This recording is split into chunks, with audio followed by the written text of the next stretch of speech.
하나님 말씀 봉독해 올립니다. 사도행전 2장 1절로 8절 말씀을 우리 정운교 집사님께서 봉독해 주시겠습니다. 사도행전 2장 1절로 8절 신약성경 188쪽입니다.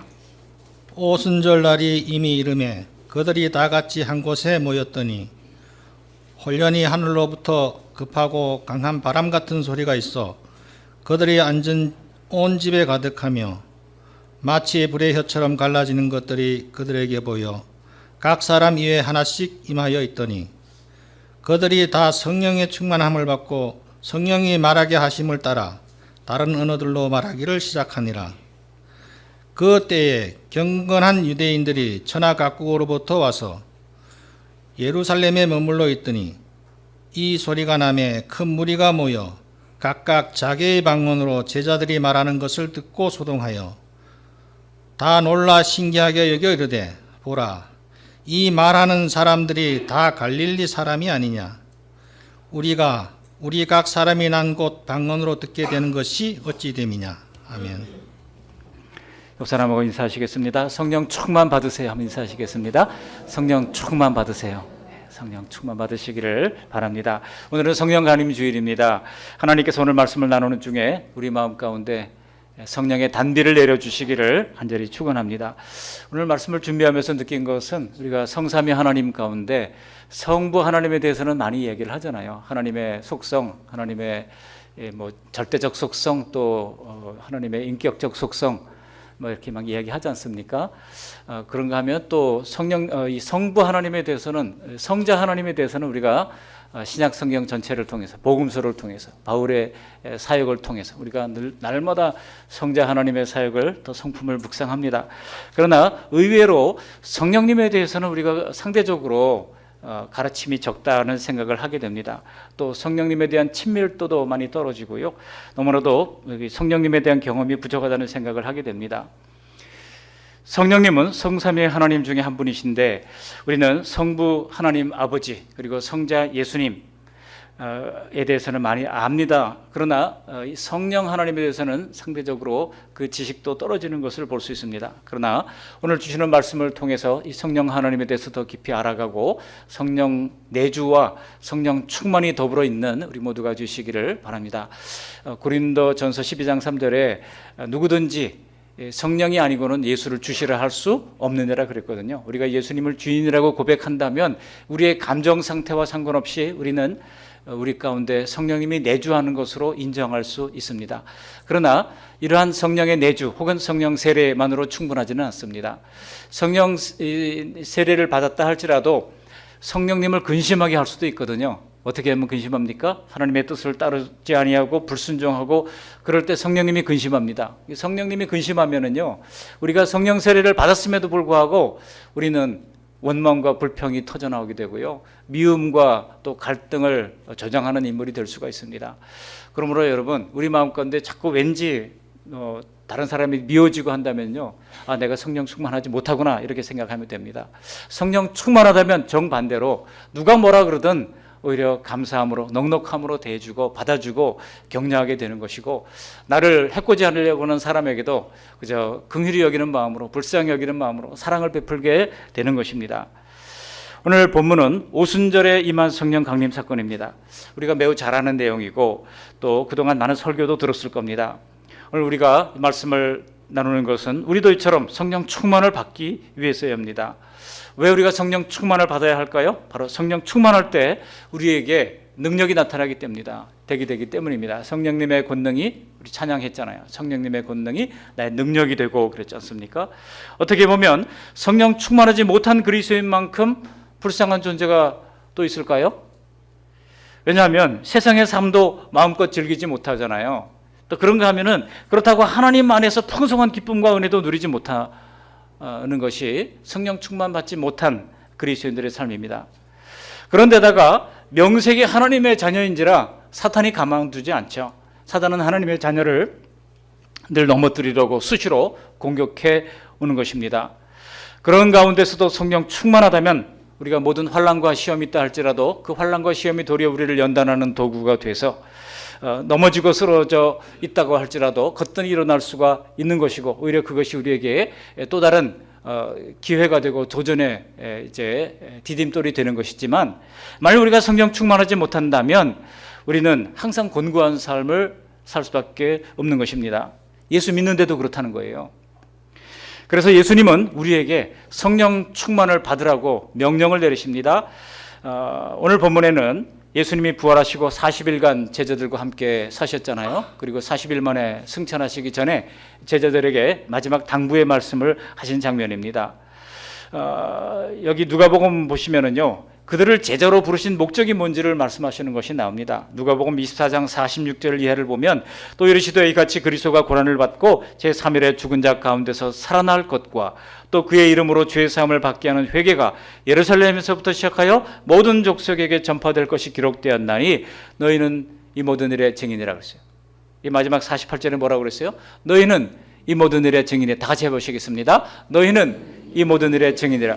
너희가 누굽니까? 바로 우리들입니다. 당시에는요, 예수님이 제자들이었죠. 가룟 유다를 뺀 11 제자, 그리고 나중에는 이제 성령 충만 받고 또 베드로의 제안으로 마띠아를 제비 뽑아 12명을 채우게 되죠. 그래서 구약의 12지파와 신약의 12사도가 이제 함께 완전수를 이루게 되는 것을 볼 수가 있습니다. 그리고 뿐만 아니라 이 제자의 수가 확장되는 것을 볼 수가 있습니다. 예수님께서 12명만 제자라고 부른 것은 아니거든요. 70명의 제자들을 둘씩 보내기도 했습니다. 마태복음에는 70명이라고 그랬지만 누가복음에는 72명이라고 돼 있어요. 성경이 틀린 거 아니냐 이렇게 이야기하는 분들도 있지만, 마태복음은 그냥 계략적인 숫자를 얘기한 것이고 누가는 좀 더 세밀하게 이야기를 한 것이죠. 그러니까 제자의 수가 12명만이 아니죠. 70명으로 늘어났습니다. 그런가 하면은 예수님이 승천하시기 전에 500여 제자에게 일시에 보이셨다고 말씀하고 있습니다. 제자의 수가 계속 늘어나잖아요. 여러분, 주님께서는 여기 너희라고 하는 48절의 말씀이 곧 우리를 향한 이 제자의 수가 확장되어서 결국 이 복음의 말씀을 듣는 모든 사람들에게 이 증인의 사명을 맡기신 것이라고 할 수가 있는 것입니다.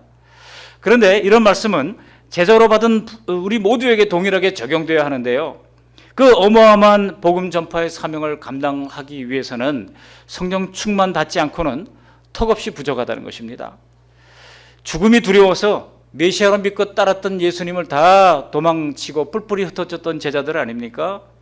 고난을 외면할 수밖에 없었던 사람들이 바로 연약한 제자들이었습니다. 그래서 예수님은 우리가 그 증인의 사명을 능력 있게 감당할 수 있도록 성령을 보내주시겠다는 것입니다. 누가복음 24장 49절 말씀 우리 함께 읽어보시겠습니다. 볼지어다 내가 내 아버지께서 약속하신 것을 너희에게 보내리니 너희는 위로부터 능력으로 입혀질 때까지 이 성에 머물라 하시니라. 달리 말하면 성령 받지 않고는 사명 완수는 택도 없다는 겁니다. 에베소서에도 바울이 얘기했잖아요. 술 취하지 말라. 에베소서 5장 18절 말씀 함께 읽어보시겠습니다. 술 취하지 말라. 이는 방탕한 것이니 오직 성령으로 충만함을 받으라. 이것도 받으라 라고 하는 명령형으로 되어 있어요.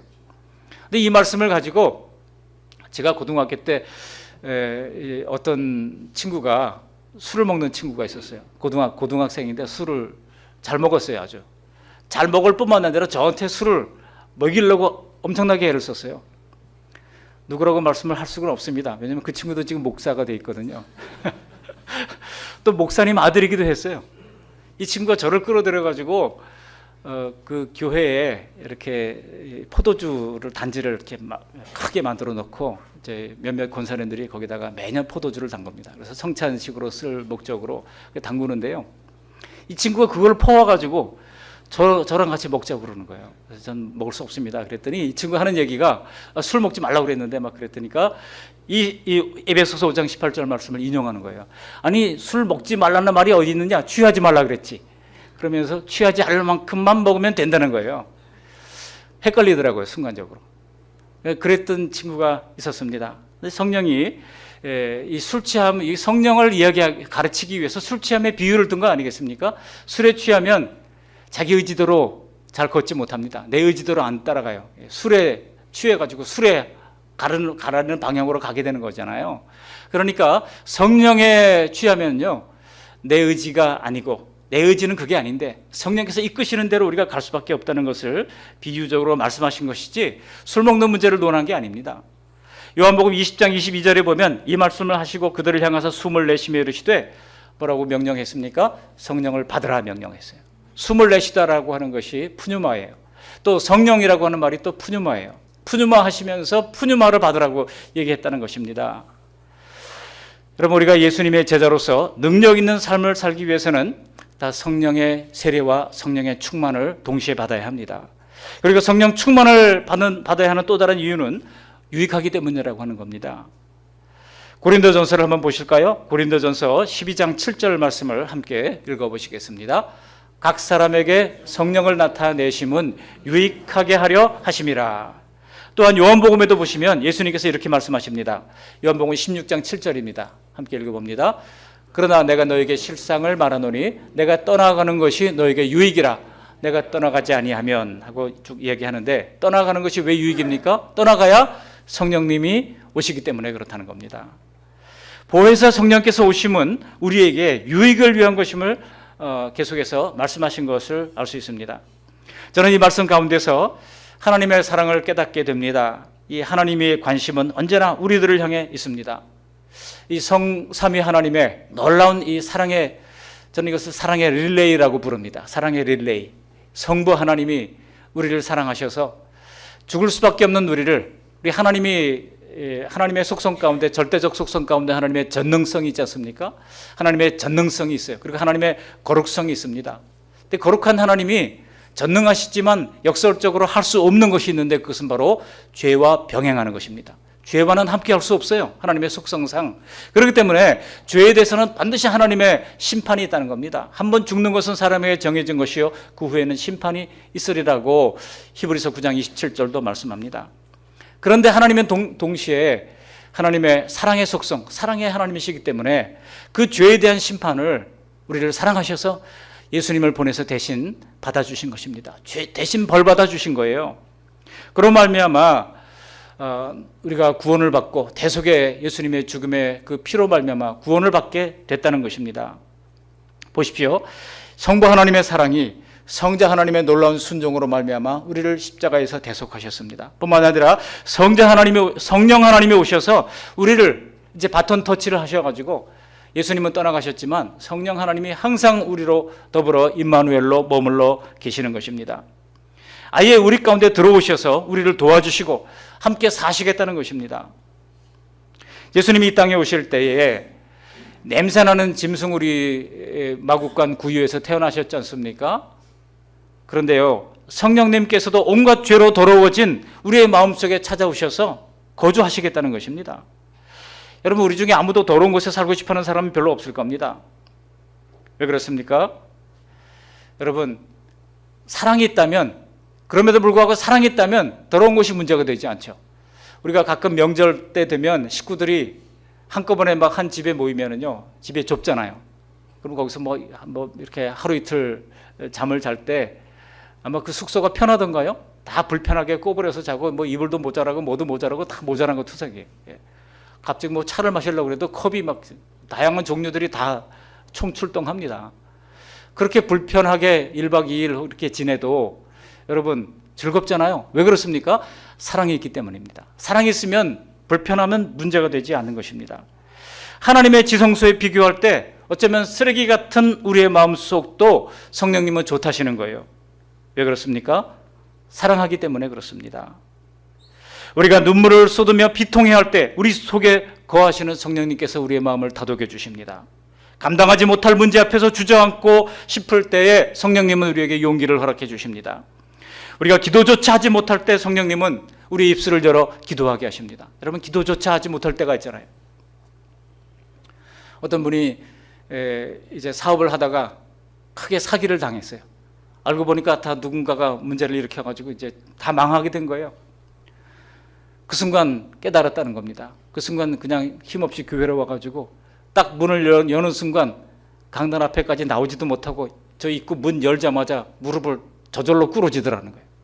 무릎을 꿇고 그냥 한량없이 통곡을 하게 되더라는 겁니다.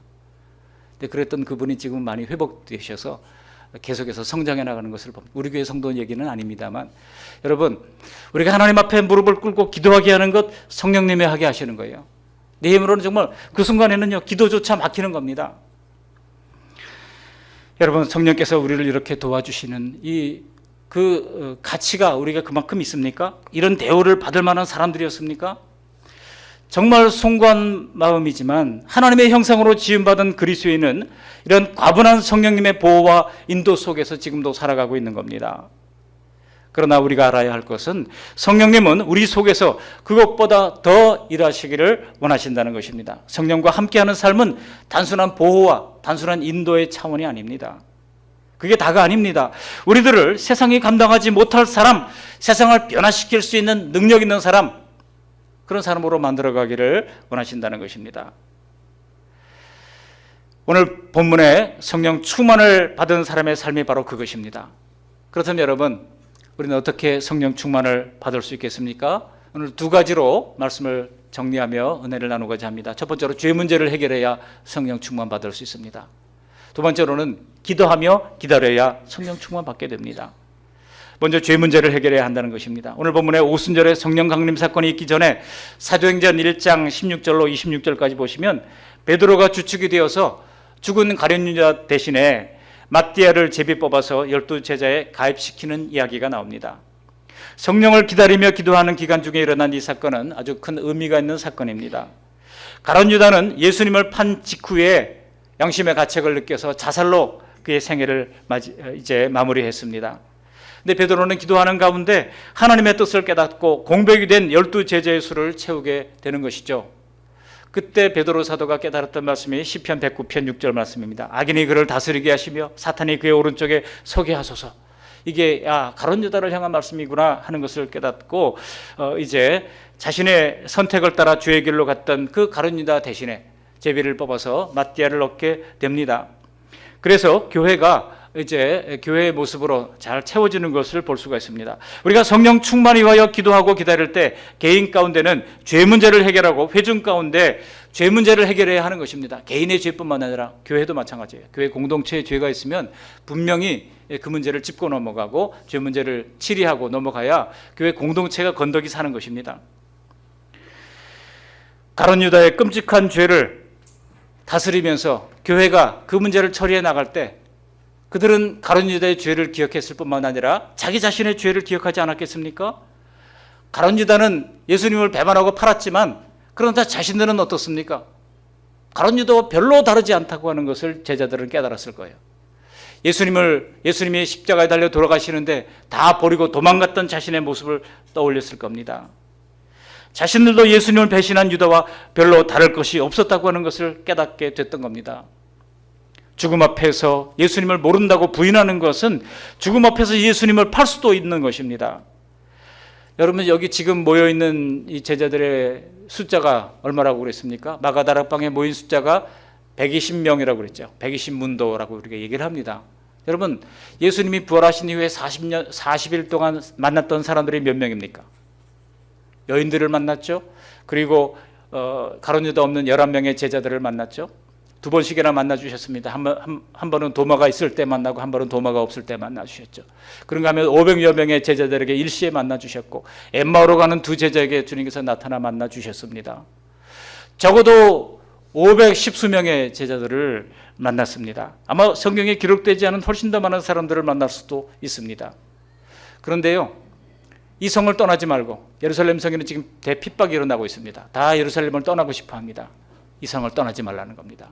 내가 약속한 것 기다리라고 하는 것입니다. 그 약속한 성령을 기다리라고 이야기를 하고 있는 겁니다. 그럴 때 마가가, 이게 오늘날로 말하면 금수저 집안이잖아요. 이 마가가 자기 집에 120명이 넘게 모이는 다락방이 있었던 겁니다.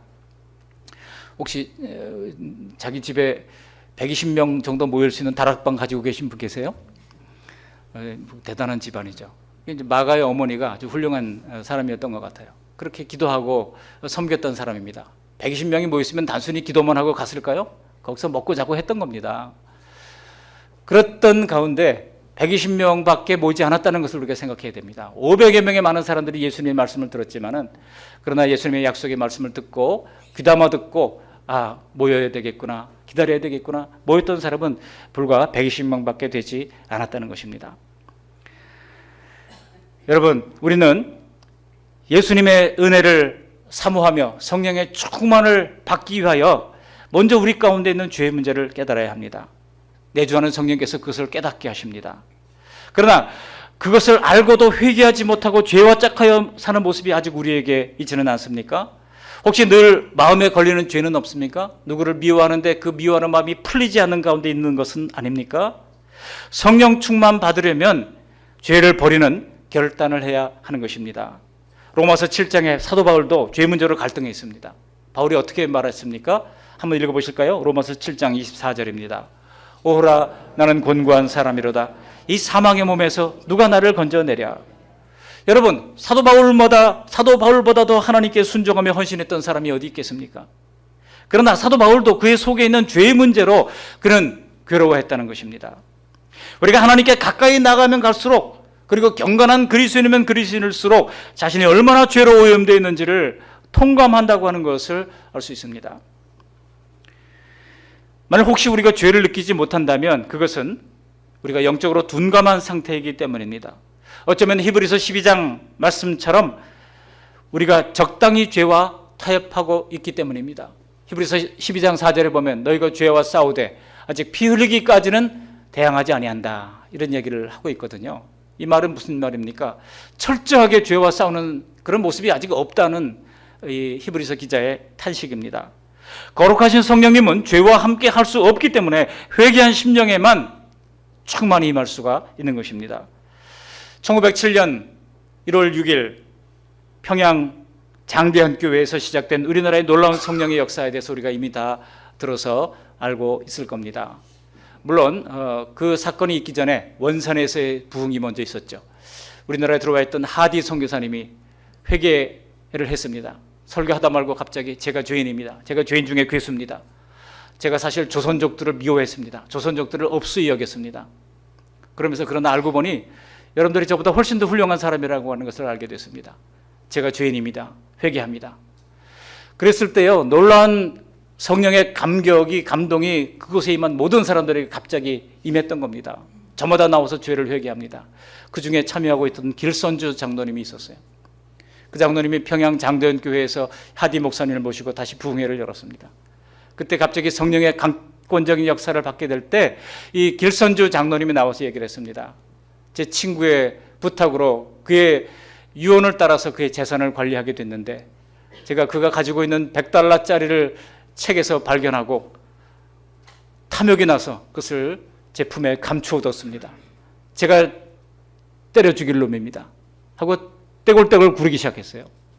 그런 죄의 회개가 일어날 때 성령의 강권적인 역사가 그 참여했던 모든 사람들에게 임하면서 소위 세계 부흥 역사 가운데 아주 최고의 부흥의 역사로 기록된 평양 대부흥의 역사가 나타나게 됐던 겁니다. 여러분, 대부흥의 역사, 이 부흥의 역사를 보면은요, 항상 죄에 대한 회개가 있었던 것을 알 수 있습니다. 미국 서부의 아주서의 부흥으로 말미암아 서부 지역에 놀라운 부흥이 있었고, 동부의 코네티컷주의 부흥으로 말미암아 동부의 뉴저지, 뉴욕을 잇는 이 부흥의 역사가 일어났습니다. 그런가 하면은 스코틀랜드의 대부흥으로 말미암아 해적대들이 예수 믿고 구원 얻고 변화받는 놀라운 역사가 일어났던 겁니다. 지금도 아일 오브 아이오나라고 하는 이 스코틀랜드 서부의 작은 섬이 있는데요. 그 섬에 들어가면은 지금은 그렇지 않습니다만 거기가 무슨 섬이었는가 하면은 스카치 위스키를 만드는 대단히 공장들이 들어와 있는 곳이었어요. 근데 예수 믿고 변화된 사람들이 그 대단히 디스틸러리라고 그러거든요. 그 주정 공장, 그 아주 햇빛이 나면 얼마나 아름답게 빛나는지 몰라요. 그거를 다 깨뜨려 버렸어요. 그리고 팝을 다 문을 닫았어요. 그리고 다 교회가 생겨나기 시작합니다. 놀라운 아일 오브 아이오나 섬의 부흥이 일어나게 되면서 스코틀랜드 사람들이 변화되기 시작했던 겁니다.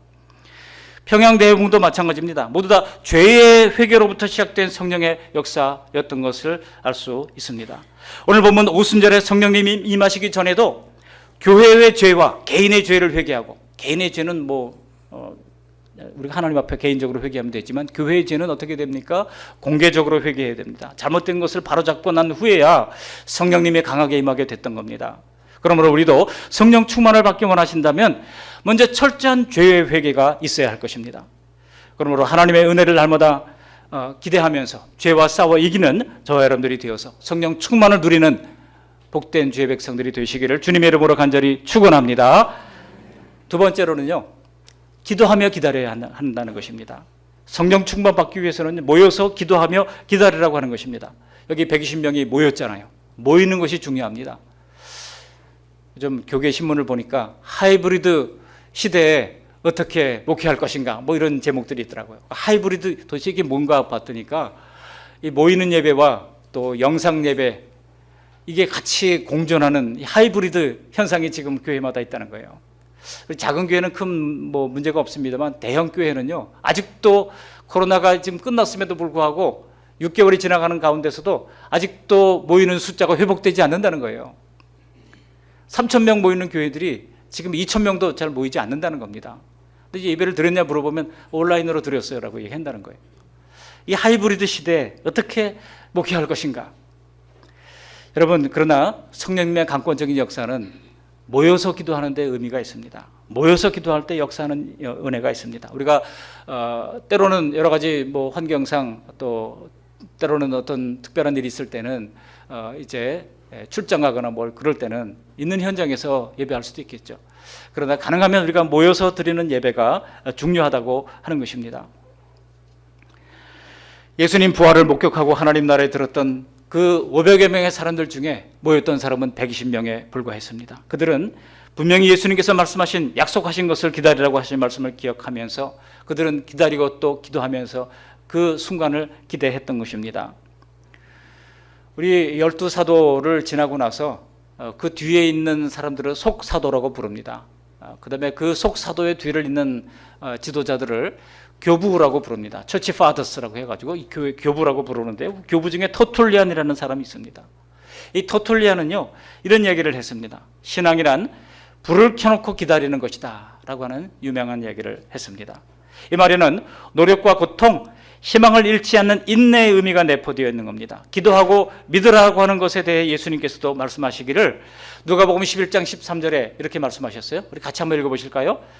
너희가 악할지라도, 함께 읽어보십니다. 시작. 너희가 악할지라도 좋은 것을 자식에게 줄 알거든 하물며 너희 하늘아버지께서 구하는 자에게 성령을 주시지 않겠느냐 하시니라.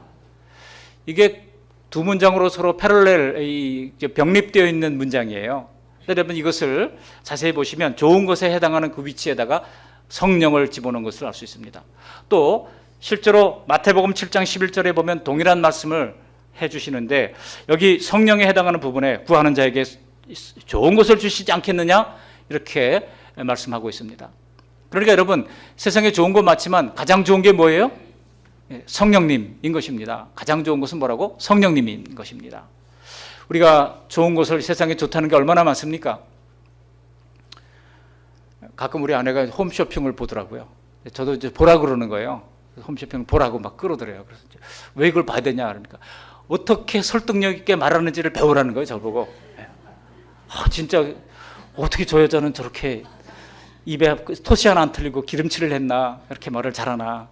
저도 많이 배웁니다. 참 저렇게 하는구나, 배우기도 합니다. 근데 중요한 거는요, 다들 하는 게 뭡니까? 이번이 마지막 기회고 이렇게 좋은 것은 앞으로 없고, 그래서 그거 강조하잖아요. 이제 3분 남았습니다라고 막 제 마음을 조급하게 만들잖아요. 얼마나 좋은 게 많은지, 그죠? 다 사고 싶고 하잖아요. 그래서 여러분, 가장 좋은 것은 성령님인 것을 잊지 마시기를 바랍니다. 그 순간에라도 저거 말고 가장 좋은 거 성령님. 옆 사람에게 한번 얘기하시기 바랍니다. 가장 좋은 성령님을 구하십시오. 시작. 가장 좋은 성령님을 구하십시오. 가장 좋은 성령님을 구하는 우리 모두가 되시기를 바랍니다. 그렇게 성령을 누구에게 주신다고요? 구하는 자에게 주신대요. 그러니까 구해야 하는 것입니다. 그러므로 우리는 성령 충만을 날마다 구하시기를 바랍니다. 성령이 충만히 부어지기 위해서는 반드시 우리의 자발적인 동의와 갈망이 있어야 하는 것입니다. 우리가 우리 안에 있는 성령님을 의식하고 또 대화하며 의지하면 할수록 성령님은 점점 더 충만하게 우리에게 임하게 되는 것입니다. 날마다 성령과 더불어 대화하시기를 바랍니다. 사랑한다면 여러분 이렇게 고백해 보시기를 바랍니다. 성령님, 저를 변화시켜 주십시오. 저를 통해 하나님의 능력이 드러나기를 원하신다면 성령으로 충만하게 되기를 바랍니다. 저를 통해 하나님의 역사가 드러나게 도와주십시오. 날마다 성령님과 동행하게 해주십시오. 그렇게 부탁하고 의뢰하고 대화를 나누는 저와 여러분들이 되시기 바랍니다. 좋을 때뿐만 아니라 우리가 기분이 나쁠 때도 성령님께 아뢰시기 바랍니다. 성령님, 지금 제 마음이 분노에 차 있습니다. 지금 제 마음이 누구를 미워하는 마음이 사라지지 않습니다. 여러분, 성령님께 구하시기를 바랍니다. 그렇게 구하며 기다리며 기도할 때 성령님께서는 우리에게 충만히 임하게 하실 줄로 믿습니다. 과거에 우리가 성령 받는다고 어디로 갔어요? 한월산 기도원 갔잖아요. 아마 제 나이 때 또래 한월산 한번 안 가본 사람 거의 없을 겁니다. 저도 한월산 중학교 때 한월산 가가지고 막 기도하는데요. 거기 또 이 방언 받으라고 얼마나 강조를 하는지 말이죠. 그런데 뭐라고 하냐면은 강아지 빼놓고 다 방언 받는다는 거예요. 그래가지고 이게 거기서 기도하다가 방언도 못 받으면 개만도 못한 놈 되는 거 아닙니까? 그리고 또 보니까 이 방언 받았는지 진짜인지 가짜인지 분별해 준다고요. 다들 나오라 그래가지고 첫째 줄 나오세요. 나와가지고 방언 기도 막 시킵니다. 그러면서 그 이천성 목사님이 뒤에서 하면서 진짜 하다가 한 놈을 딱 때리면서 가짜 그럽니다. 저한테 다가오는데 이거 가짜면 어떡하나? 얼마나 창피합니까? 공개적으로 막 개망신 당하는 거 아닙니까? 모인 사람들이 막 5, 6천 명 모이는데 말이죠. 근데 다행히 진짜라고 그러더라고요. 식은땀이 나더라고요. 여러분, 성령님은요, 방언만으로 임하는 게 아닙니다. 제가 개혁신학을 공부해 보니까 성령님은요, 하나님 말씀으로 임하시는 것입니다. 오히려 그렇게 떠들썩한 집회를 통해서 오는 것보다도 하나님의 말씀 가운데 성경 필사하다가 말씀 묵상하다가 성령께서 강권적으로 우리 마음에 역사하시는 것입니다.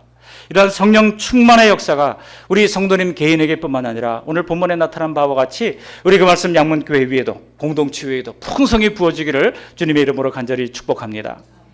그럴 때 우리의 삶이 변화되는 것이고 하나님이 우리 교회와 우리 모두에게 주신 사명을 복되게 감당할 수가 있는 것입니다. 힘있게 정말 힘을 다하도록 소진하도록 봉사를 해도 마음에 불평이 없는 거예요. 그냥 더 하고 싶고 더 섬기고 싶고 더 헌신하고 싶고 그렇게 되는 것입니다. 성령 세례를 경험한 후에 놀랍게 하나님의 종으로 쓰임받았던 목사님이 있습니다. 이 목사님이 이제 무디 목사님이신데요. 시카고의 성자라고 불렸던 분 아닙니까? 이 무디 목사님이 중학교밖에 나오지 않았어요. 그리고 아버지가 하던 구두수 성공의 일을 이어받아서 했던 사람입니다. 그러다가 성령의 강권적인 역사를 이어받고 그가 놀랍게 변화되기 시작합니다. 그래서 전 세계적으로 이제 부름을 받으면서 하나님의 복음을 증거하기 시작했는데 가는 곳마다 놀라운 성령의 역사가 나타났어요. 지금 시카고에는 MBC라고 하는 신학교가 있습니다. 무디 바이블 칼리지라고 하는 신학교가 있습니다. 저도 한번 거기 갈 뻔했어요. 어쩌면 거기 글리 갔으면 또 뭐 인생을 어떻게 하나님께서 바꾸셨는지 모르겠습니다만 하나님께서 또 싱가포르로 저를 이끌으셔가지고 그렇게 갔습니다. 그런데요, 이 무디가 복음을 증거할 때 한번 옥스퍼드 캠브리지에 와서 복음을 증거한다고 그럴 때 학생들이 반발을 했습니다. 왜 반발했습니까? 아니 저렇게 무식한 무디가 이 영국의 최고의 아니면 당시 세계 최고의 지성의 요람인 옥스퍼드 캠브리지에서 설교한다 그러니까 마음이 별로 좋지 않았던 거예요. 비토를 놓는 사람들이 생겼습니다. 근데 여러분, 무디가 자신의 약점을 잘 알았어요. 그래서 성령님께 기도하면서 찬양으로 이 사람들의 마음을 열기를 간절히 기도했습니다. 그래서 당대 최고의 바리톤 가수였던 아이라 생키를 불렀습니다. 아이라 생키에게 먼저 찬양으로 사람들의 마음을 움직여달라고 요청을 했습니다. 그리고 이 일에 나와 함께 하지 않겠냐고 물어봤어요. 아이라 생키가 무디의 부름을 받고 자신의 보장된 미래를 다 내려놓고 이제 무디와 더불어서 함께 복음을 증거하는 귀한 사명을 끝까지 감당을 했습니다. 아이라 생키가 찬양으로 사람들의 마음을 다 열어놨습니다. 여러분, 교회도요, 이 찬양대가 얼마나 소중한지 몰라요. 우리 찬양대, 우리 박수 한번 해주시기 바랍니다. 찬양대. 감사합니다. 우리 찬양대가 찬양을 할 때 그 가사를 통해서 여러분 은혜 받으셔야 돼요. 가사를 통해서. 그리고 그의 목소리를 통해서 참 연습 많이 했겠구나. 딱 들으면 알잖아요. 연습 많이 했겠구나. 연습 별로 못했네. 금방 알지만 거기에 신경 쓰지 마시고 그 가사를 통해서 은혜 받으시기 바랍니다.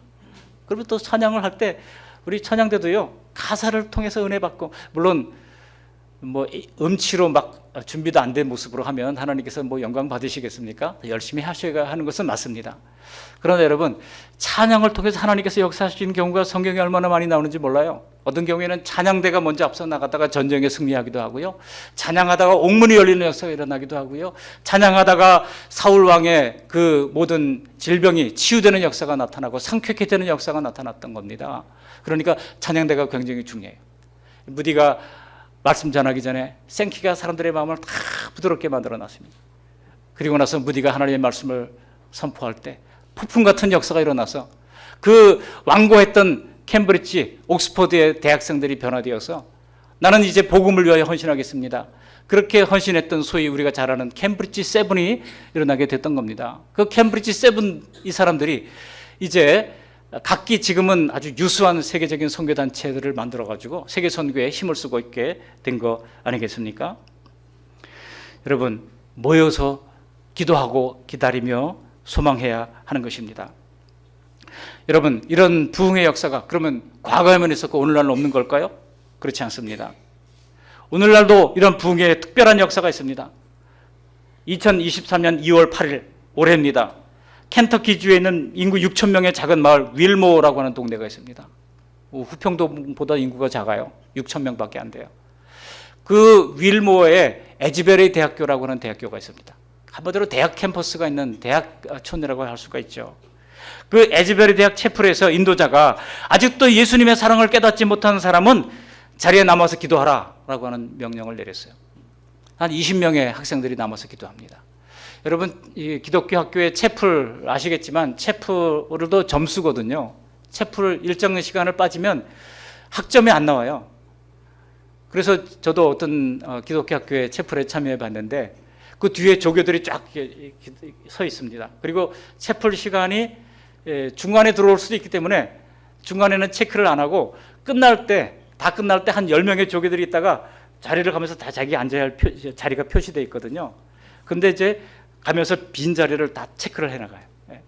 그렇게 하는 것을 봅니다. 그러니까 여러분, 예배가 아니죠. 이거 수업이니까 말이죠. 일종의 수업이에요. 근데 그 채플린이 아직도 예수님의 사랑을 깨닫지 못한 사람은 더 남아 기도하라고 했을 때에 거기 학생회장 앨리슨 퍼페이터라는 사람의 마음을 움직였습니다. 그리고 함께 동력자였던 이 터커 칼슨이라고 하는 학생이 그 마음에 성령의 감동을 주셨어요. 이때부터 성령의 압도적인 임재를 경험하게 됩니다. 그때 이 학생회장이 뭐라고 얘기합니까? 우리가 하나님 앞에 먼저 죄를 회개하자라고 얘기했습니다. 죄를 회개하자. 회개하면서 회개를 서로 주고받고 있을 때 성령의 압도적인 은혜가 임하여서 사람들이 그 채플에 모여들기 시작합니다. 그리고 그때로부터 시작해서 집에 가는 것도 또 잊어버리고 24시간 내내 성령의 강권적인 역사에 사로잡혀서 기도하고 찬양하고 말씀 보고 하는 일 외에는 하지 않았다는 겁니다. 그렇게 되자 사람들이 캠퍼스로 이 에즈베리 캠퍼스로 모여들기 시작했습니다. 여러분, 이 에즈베리 대학 캠퍼스의 부흥운동은요, 칠무 집회라고 이야기할 수 있습니다. 그러니까 제가 붙인 말이에요. 칠무 집회예요. 뭐가 칠무입니까? 거기에는 거창한 준비로 시작된 어떤 TF팀이 없습니다. 조직이 없고 운영이 없습니다. 그리고 거기에는 예산이 없습니다. 거기에는 화려한 악기 세션도 없습니다. 거기에는 뛰어난 리더들도 없었습니다. 또 유명한 설교자들을 선배하지도 않았습니다. 또 특별한 장소도 없었고 특별한 그런 시간도 정해지지 않았습니다. 그러나 에즈베리의 부흥은 그 어떤 뛰어난 부흥 집회보다 많은 사람들을 불러 모았습니다. 그 어떤 뛰어난 찬양 집회보다 진실되게 하나님을 찬양했습니다. 그 어떤 뛰어난 기도보다 각자의 회개와 고백으로 채워졌습니다. 그 어떤 뛰어난 설교보다 각자의 삶의 고백과 간증과 진실한 메시지가 울려 퍼졌습니다. 그 어떤 뛰어난 예배 시간보다 긴 시간 동안, 긴 시간이라고 그러면 2주 동안이라고 그러는데 실제로는요 19일 동안 24시간 400여 시간이 됩니다. 예배가 계속해서 진행됐습니다. 거기는 어떤 거대한 폭풍 같은 역사도 없었습니다. 거기 어떤 이제 파도가 치는 그런 역사가 없었습니다. 잔잔하게 하나님의 말씀 가운데 그들이 감동을 받고 그 말씀에 지배를 받는 역사가 일어나게 됐던 겁니다. 무슨 세들백 교회와 같은 그런 잘 조직된 모든 것이 다 콘티에 의해서 움직이는 그런 예배가 아니었습니다. 자유롭고 여유 있는 모습, 뜨거운 찬양과 뜨거운 기도들, 무슨 설교자들이 와가지고 임팩트 있게 모든 파워포인트를 만들고 준비하고 그런 모습이 없었습니다. 물론 이제 그런 것도 우리 교회도 파워포인트 하고 지금 뭐 다 영상도 하잖아요. 이것도 섬기는 차원에서는 필요한 일이지만, 그러나 예배는 무엇보다도 하나님이 임재하셔야 진정한 예배가 되는 것입니다. 인간의 이성을 뒤흔드는 뛰어난 논리가 아니라, 인간의 감성을 뒤흔드는 어떤 뛰어난 장치가 아니라, 우리의 예배를 받으시는 하나님이 함께 하셔야 그것이 진정한 예배가 되는 것입니다. 여러분, 수많은 교회가 부흥을 꿈꾸지 않습니까? 우리 교회도 부흥을 꿈꿉니다. 한국 교회도 마찬가지고 미국 교회도 마찬가지고, 선교지에 있는 모든 교회들이 다 기도 제목 얘기하라고 그러면 부흥을 이야기합니다. 각기 저마다 그 부흥을 이룰 많은 고민과 많은 연구를 하고 많은 세미나를 합니다. 그러나 놓치지 말아야 할 것이 있습니다. 예배에는요, 그 어떤 화려함이 없어도, 그 어떤 특별함이 없어도, 그 어떤 뛰어남이 없어도 하나님이 함께 하시면 바로 그것이 온전한 예배가 된다는 것입니다. 몰려드는 인파로 말미암아 마을 전체가 막혀버렸어요. 교통을 어떻게 할 수가 없는 상황이 되어버렸습니다. 마을 대표들이 와가지고 학교에 총장을 만나가지고, 우리가 생업을 해야 되는데 길이 막혀가지고 아무것도 할 수 없으니 공식적으로 이제 기도 운동이 종식됐다고 좀 공포를 해 주십시오라고 요청을 하게 됩니다. 그래가지고 학교에서 2주 만에 공식적으로 기도회는 이제 끝났습니다라고 홈페이지에 올리고 종료를 선언했습니다. 그렇지만 사람들은 지금도 계속해서 몰려들고 기도하고 있습니다. 그 채플 안에 들어갈 수 없으니까 사람들은요, 잔디밭에 모여가지고 계속 기도하고 있습니다. 이 에즈베리 대학교의 부흥의 특징은요, 크게 세 가지로 정리할 수 있습니다. 미국 역사상 가장 비종교적인 세대로 알려져 있는 Z세대가 중심이 됐다는 겁니다. 그리고 주체자 없는 부흥이었다는 점입니다. 학생들이 예배를 인도합니다. 그리고 학생들이 서로 죄를 고백합니다. 어떤 주체자도 없이 각 사람의 마음을 성령께서 움직이시는 대로 이끌어갑니다. 그리고 세 번째로는 조용하고 차분하고 질서 있는 가운데 영혼의 울림이 이어지는 놀라운 영적 예배가 됐다는 겁니다. 부흥운동의 소식을 듣고 미국의 유명한 부흥 강사들이 접촉해 왔습니다. 또 유명한 세션 지도자들이, 예배 인도자들이 이제 접촉을 해 왔습니다.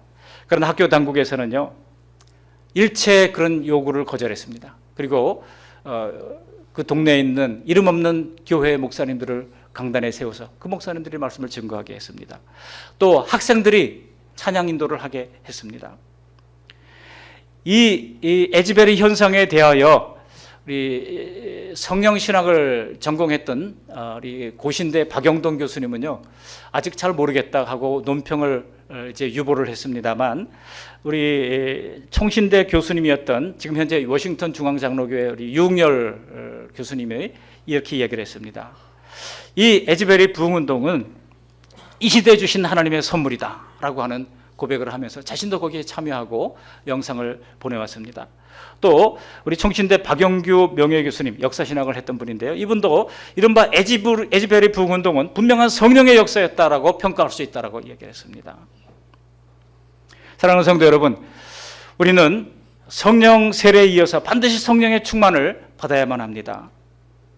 이것은 주님의 명령입니다. 전 세계 모든 교회들이 부흥을 꿈꿉니다. 그러나 진정한 부흥은 바로 성령의 부흥인 것입니다. 숫자의 부흥에 앞서서 성령의 부흥이 있어야 하는 것입니다. 그러므로 매일 성령님과 인격적 대화를 나누면서 성령 충만 받기를 위하여 오늘 두 가지 말씀을 드렸습니다. 죄를 회개하고 고백하십시오. 그리고 기다리며 기도하며 성령의 충만하게 임함을 소망하시기를 주님의 이름으로 축원합니다. 우리 다 같이 합심해서 기도할 때에 하나님 아버지 그렇습니다. 하나님만으로 채워주십시오. 주님 한 분만이면 충분합니다. 주님의 성령으로 충만케 해주시옵소서. 기도하는 가운데 세미한 음성으로 들려주시는 하나님의 말씀이 우리 심령에 새겨지는 내가 있기를 소망합니다.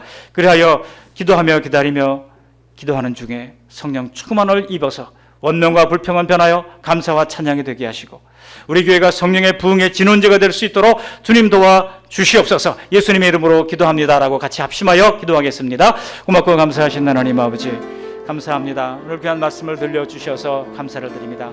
누구나 성령 충만을 원하지만 하나님 아버지, 우리가 죄는 회개하지 않았습니다. 하나님 아버지 누구나 성령 충만을 원하지만 하나님 앞에 기도하지 않았습니다. 오늘 주시는 말씀을 듣고 보니 하나님 아버지 먼저 우리 가운데 성령님께서 죄를 지적하실 때 즉각 무릎을 꿇고 하나님 앞에 고백하며 회개하는 은혜가 있도록 하나님 은혜를 베풀어 주시기를 간절히 빌고 원합니다. 성령 충만받기 위하여 죄 문제를 먼저 해결받도록 하나님 은혜를 내리워 주시옵시고 하나님 아버지 이제 하나님여 기도하는 가운데 기다리는 중에 성령 충만을 힘입어서 하나님 아버지 원망과 불평과 미움과 증오는 사라지게 하시고 하나님 아버지 우리 마음에 감사와 감격이 찬양이 풍성하게 채워질 수 있도록 하나님 은혜를 내리워 주시기를 간절히 빌고 원하옵고 그리하여 말씀에 세워진 건강한 공동체인 교회, 선교하며 전도하며 열매 맺는 교회, 나누어 줄 수 있는 복된 교회, 소박하지만 차분히 하나님의 뜻을 이루어가는 교회가 될 수 있도록 주님 붙들어 주시기를 간절히 빌고 원하옵고 성령의 부흥을 누릴 수 있도록 날마다 성령님 동행하게 하여 주시옵소서. 오늘도 하나님의 한 주간도 성령의 지배를 받고 성령의 지배받은 열매를 주님 앞에 고백할 수 있도록 주여 붙들어 주시고 역사해 주시옵소서. 예수님의 거룩하신 이름으로 감사하며 기도합니다. 아멘. 은혜로우신 하나님 아버지 감사합니다. 성령님 우리 가운데 임재해 주신 것을 믿고 감사합니다. 우리 가운데 계신 성령님이 이제 우리가 하나님의 말씀을 불순종함으로 말미암아 근심하게 하지 아니하고 성령으로 충만한 역사가 일어나도록 죄인은 회개하게 하시고 하나님 앞에 날마다 엎드려 기도하는 가운데 성령님을 기대하며 소망하며 기다리며 주님 앞에 구할 때에 성령 충만한 역사가 나타나서 진정한 복된 믿음의 생활을 감당해 나갈 수 있도록 역사해 주시옵소서. 우리 구주 예수님의 이름으로 감사하며 축복하며 기도합니다. 아멘.